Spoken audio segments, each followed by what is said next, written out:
This is my Filterless Walstad method cherry shrimp tank. It uses a nutrient-rich base of ½ inch of regular garden topsoil capped with 1 inch of fine gravel, which helps keep costs as low as possible. The plants handle the vast majority of the filtration, and right now I'm using a mixture of submerged aquatic stem plants with some immersed grown house plants for filtration. I'm really happy with how things are coming along with this tank, especially compared to last month's setup video, where it was still going through a pretty rough ugly phase. It's a 25 litre or 6.6 US gallon tank that is 40 by 25 by 25 centimetres or 16 by 10 by 10 inches and doesn't use CO2, liquid fertilizers, filters or high-powered lighting. This is the month 2 update for the tank, and I link to the playlist in the description for anyone who wants to follow the full progression of the tank in order. About 4 weeks ago, this is what the tank was looking like, and you can still see some of the leftover algae from the excess nutrients that were released from the topsoil during the first couple of weeks. Thankfully, cherry shrimp love this soft algae and they've cleared through it quickly. I ended up removing the floating plants because they blocked out too much light for my liking, and since the cherry shrimp have a very low bioload, the other plants in this setup should easily be able to naturally purify the water and keep everything safe. I also pulled out my Rotala H'Ra from the back right corner of the tank. This came in an in vitro cup, so it was all clumped together and bunched up in certain areas, and I wanted to spread it out for better coverage. Replanting it was a little bit of a hassle with my phone in front of me for recording, so I put it all in there and then got some clips afterwards, but you can see how I've spread it out so it covers the full back right corner of the tank. A few days later, I decided to net up around 15 of my original cherry shrimp colony to start stocking this tank. The idea is to keep this set up as a backup for my oldest shrimp colony in case anything happens to my main tank. At least one of the females in here is already carrying eggs, so there could be little babies in the tank within days. Since these shrimp were bred in one of my own tanks, they're already used to my tap water parameters, so I just added them to this new tank straight away without acclimating them. As you can see, they don't mind at all. There's no displays of stress with them zooming around the tank. There's no issues with the pH, GH or KH because they were born in that water and they've lived in it all of their lives. Some of them did go on a little adventure and explore their new home, while others got straight onto the soft algae types in the tank and started eating it, as in my experience it is one of their favourite foods. This clip's from the following day, and as you can see the shrimp settled in straight away. There's no problems with them at all, and they are happily picking at the brown diatom algae and the soft green algae which built up in this tank during the first few weeks. As I mentioned in last month's update for the tank, some of the plants did melt early on, and I'm pretty sure the shrimp will help cleaning up what's left of the Bucephalandra on the hardscape. A few days after that, my new plant order arrived and I picked up some Salvinia natans, Bucephalandra, Staurogyne Repens and 2 pots of Marsilea Hirsuta for the foreground. Before adding these plants to the tank, I did a big water change to clear things up so I could see what I was doing easily. This is the Staurogyne Repens going into the tank, and it's one of my favourite mid-ground plants for nano tanks of this size. It takes a while to establish without CO2 systems, but between 4 and 6 months after planting it will start to fill out and make a nice bushy look in this area. Then I reattached some Bucephalandra Biblis to the driftwood to replace what melted away during month 1. After that, I started to plant clumps of Marsilea Hirsuta in the foreground of the tank because it's a reliable, low-tech carpeting plant, but it is very slow grown. In my soft, acidic, low KH water, it can take months to fill in, but its slow growth also means that it requires barely any maintenance, making it a great option for people looking for a low-maintenance setup. Originally, I had Limnophila Brasiliensis in the foreground here, but it did melt away during month 1, and Limnophila can get a little bit taller, and with this tank being so small, I thought Marsilea Hirsuta would probably be a better fit. Now that the tank is full, I added Salvinia natans to it, which is a new plant for me, so I'm curious to see how it performs.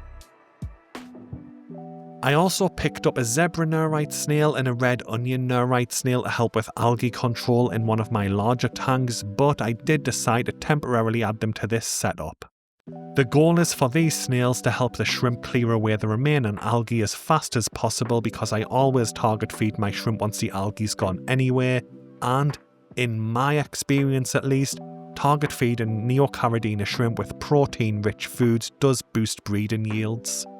Personally, I do think a single neurite snail is too big for a tank of this size, especially with the shrimp competing for the same food sources, but I want to stress again, they're only in here for a couple of days, then going over to my 12-gallon or 45-litre tank. If you are looking for an algae-eating snail for a tank of this size, personally I'd go with horned neurite snails. They are from the same family of the larger neurite snails like that zebra snail and red onion snail, but they're from a different, far smaller genus and only get to around a third of the size, making them a far better option for this size of tank. This is what the tank was looking like around a week later, and the shrimp and snails had already eaten all of the algae, so the snails had been moved into the other aquarium. The new plants were looking good and seemed to be settling in without having any issues too. On top of that, they'd all started to grow towards the direction of the light source in the tank, which is also a good sign when adding new plants to a freshly set up aquarium. But the Salvinia natans is massive for this tank size, so I decided to move it over to my 40-gallon tank to prevent it blocking light in this one. A few days later, I went down to Horizon Aquatics with one of my friends and picked up some Bacopa compact white, which is a rare plant at the time of recording and is difficult to find, and I decided to put some of it into this tank. I originally added 2 clumps of it to this tank so it can start growing in under a decent light, as one of these clumps are for my newest tank, which wasn't safe for in vitro cup plants due to the ammonia levels at this time. Since the first batch of cherry shrimp settled in so well, I decided to move over a second group to try and maximise breeding yields before the weather cools down for the winter. Although my Neocaridina shrimp do still breed through the colder months in my fish room, it is at a far slower pace and I want to try and build this colony up to a decent size this year. Just like before, I didn't bother acclimating them to the tank in any way at all because they are used to this pH, GH and KH. So I added them to the tank, and as you can see there's no issues. Again, the shrimp instantly get to grazing on the biofilm and microalgae. Fast forward around a week and I want to cover a problem that I had with this tank during a recent heatwave. As you can see, all of the shrimp had gathered right up at the surface of the aquarium. If you notice this happening in your own tanks, it's almost always a sign of low dissolved oxygen. The warmer weather increases the water temperature, and warmer water holds less oxygen, so the shrimp instinctively move towards the surface where gas exchange is stronger and there's more oxygen in the water for them to breathe. Thankfully, this is usually an easy fix for anyone who's been in the hobby quite a while because a simple air stone will get the job done. I do want to point out that this was a specific issue to this tank and none of the other aquariums in my fish room had this problem. My theory is that it's because that the other aquariums are either more established or more heavily planted, and the extra photosynthesis occurring in the tank just added more dissolved oxygen to the water to keep all the shrimp happy. As I mentioned, adding an air pump to an air stone and putting it in the tank for a couple of hours will fix this. Although air pumps and air stones are affordable, if you don't have one, you can try and do a partial water change because that will disturb the water's surface, increase gas exchange and hopefully fix the issue for you. But an air stone is usually the easiest way to do it, at least for me, and it works by increasing the surface area of the water which is in direct contact with the air.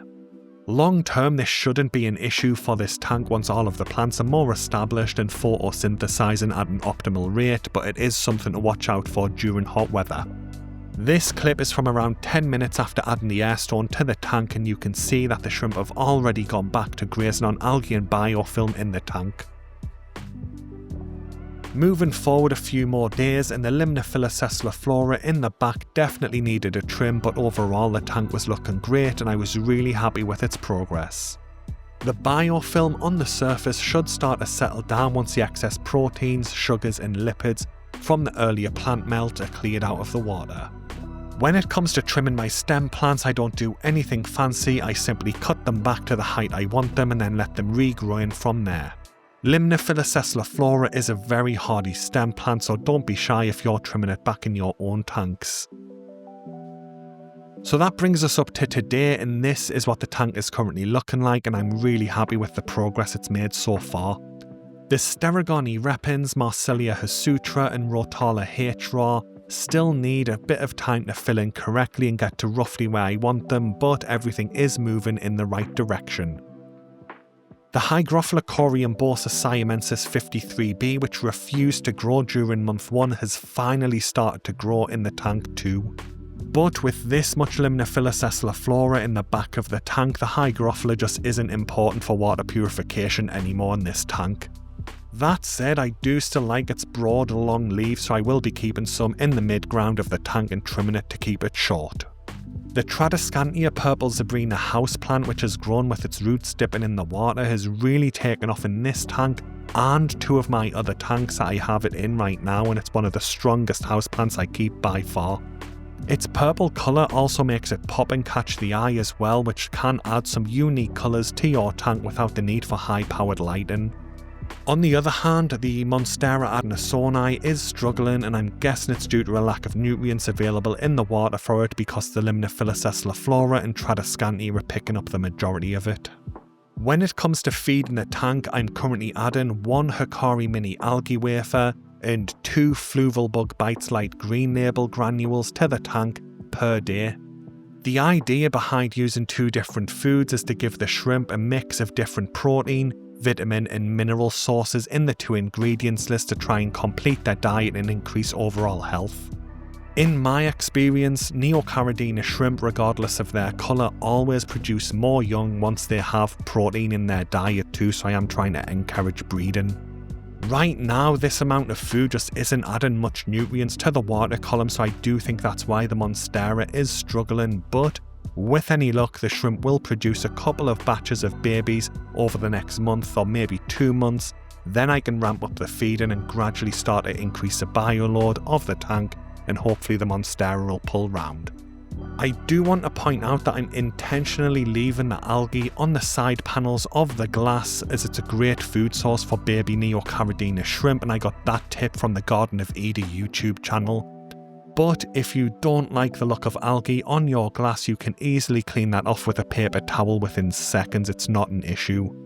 The final point that I want to make is that I was actually running the Chahiros A2 Lite on this aquarium at 30% max intensity to try and get the algae under control. I have started to ramp that up, and every few days I'm going to increase it by 10%. Hopefully I'll be able to get it up to 100%, but I'm not sure yet. My goal with that is to try and get the Rotala H'Ra that's grown in the back right of this tank to colour up and develop either an orange or red hue depending on how much light intensity I can get into the aquarium. Anyway guys, that brings this month's update to an end. I hope it's been helpful. Thanks for watching and good luck with your Walstad cherry shrimp tanks.